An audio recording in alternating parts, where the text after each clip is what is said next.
سلامونه ملګرو، زه یم شرمان خان. تاسو د ارشد خان دغه سټیکر وګورئ، تصویران دا ولې راغورځوي، دا ولې دا کوي. نو تاسو دا ویډیو کمپلیټ وګورئ، ځکه چې د ارشد خان د KR1 KR2 KR3 درې وړه کولاو کړي دي. دا درې وړه ولې داسې کار وکړو.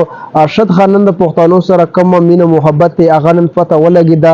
ارشد خان داسې کار ولې وکړو. پارټنرانو او دا هوټلې په کولاو کړی وو، نو د شریکه باندې او هغه کسانو دی خو خپل منځ کې وران شوي دي په 50% دا به غریبانو د پیسې ویستلې میاشتو کې او چې حساب دی جوړ کړی وو، خو دې څه پارټنرانو داسې صدقه وران شوي هغه نه منله.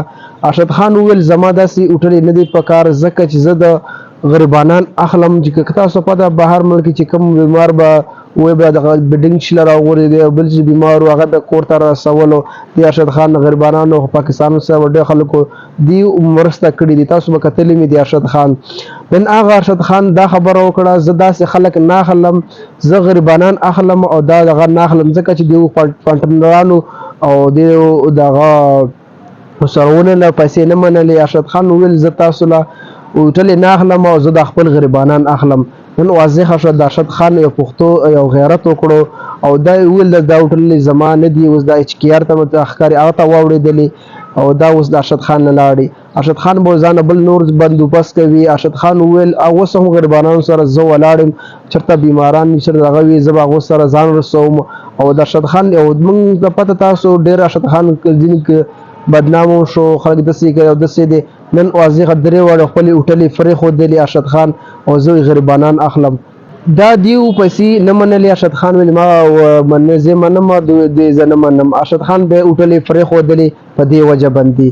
نو تاسو دا ویډیو ګورئ، تاسو هم کتل د دنیا خلک په دې باندې حیران دي دا ول داسې کار وشلو. ول دا ویډیو تاسو سره شریک کوم ارشد خان هم، نو تاسو ته پته ولګي د ارشد خان هم اوس هغه ویل زه به ځان بل هوټل کولاوم، خو خبره نه ده نور به کولاو کو نور به کولاو خو صحیح خبره نه ده. زموږ ول د نور رزق ختم شوی او نور هم قسمت نه وي، د بل ځکه به وي بل ځکه به وي. هیڅ کله تاسو ته یم مسافرو چې د ارشد خان سره نن ودرېږئ چې سبا، ځکه چې ارشد خان باندې خامخا یو سړي له خامخا زور ورکوي. دا درې هوټلې دي او دغه پرېږدي نو خو یې لږ نه زور به لازمي دله ورکوي. خو واضح ویلی نه شي دا موږ ته په کار د سره ودرېږو، ځکه چې هغه شو ځکه چې دومره غریبانان په سر د خپلې هوټلې پرېښودې، خپلې پیسې هغه نورو سره نه مالي 50% وي هغو دیو انکار کړی بیا ارشد خان هوټلې پرېښودې. بل دا ویډیو تاسو سره شریک کړم. ارشد خان ډېر زبردست کار وکړو، ځکه چې د غریبانان یې واخیسته هوټل یې وانه خیستلې. داسې کم کس به ولاګ داسې کس تاسو څه پرېږدلی نه به د راشي او نه به وي، ځکه چې ده اوس خپلې هوټل یې پرېښودې غریبانانو د پاسه د غریبانانو د وجې.